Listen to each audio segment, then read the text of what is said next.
Ra'iisul Wasaaraha Xukuumadda Soomaaliya Xasan Cali Khayre ayaa xafiiskiisa ku qaabilay qaabilsanaha arrimaha siyaasadda iyo nabadeynta ee xafiiska xogayaha guud ee Qaramada Midoobay Marwo Rosemary DiCarlo waxayna ka wada hadleen arrimo kala duwan oo ka mid ahayd sidii Soomaaliya looga cafin lahaa deymaha.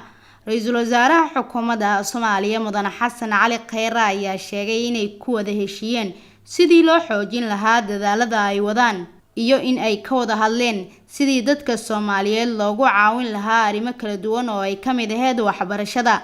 Ra'iisul Wasaaraha Xukuumadda Soomaaliya Xasan Cali Khayre ayaa sheegay in ay ka wada hadleen sidii wada shaqayn wanaagsan ay u dhaxmari lahayd xafiisyada iyo in wax walba oo mugdi ku jiray la isla fahmay. oo la shaqeysa xogayaha guud ahna qofka arrimaha Soomaaliya u qaabilsan ama xafiiskooda siyaasadda guud haysta waa soo dhaweynaynaa.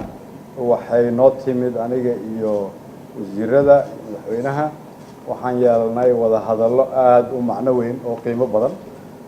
waxaan ku heshiinay in UN-ku ay sii xoojiyaan dadaaladii ay wadeen si Soomaaliya ay u gaarto meesha ay hiigsanayso. waxaan uga mahad celinay shaqada badan ee sanadaha badan UN-ku ama Qaramada Midoobay ay dadka Soomaaliyeed la garab taagnaayeen dhinac walba. waana rajaynaynaa in ay sii xoogaysan doonto. waxaan ku heshiinay inay nagala shaqeeyaan dawladda Soomaaliyeed hadafyadeeda waaweyn oo ah in dhaqaalaha la kobciyo, in musuqmaasuqa la dagaalamo, in deynta la ka cafiyo, in siyaasadda loo dhan yahay laga shaqeeyo oo la dhameystiro waxa noo dhiman, in dadka Soomaaliyeed lagu caawiyo sidii ay waxbarasho iyo caafimaad u heli lahaayeen iyo sidii arrimaha amniga loo dardargeli lahaa. waxaa kaloo ku heshiinay in ajendayaasha looga shaqeynayo dalka Soomaaliya ay dadka Soomaaliyeed iyagu madax ka yihiin adduunyada oo ay ugu horeyso Qaramada Midoobay ay nagu caawin doonaan.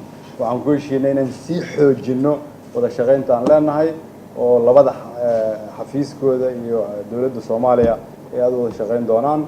waxaa kaloo isla fahanay wax walba oo mugdi ku jiray. sidaas daraadeed waan u mahad celinaynaa waana kugu soo dhaweynaynaa. waa mahad. Zainab Xadow, Somali Cable, magaalada Muqdisho.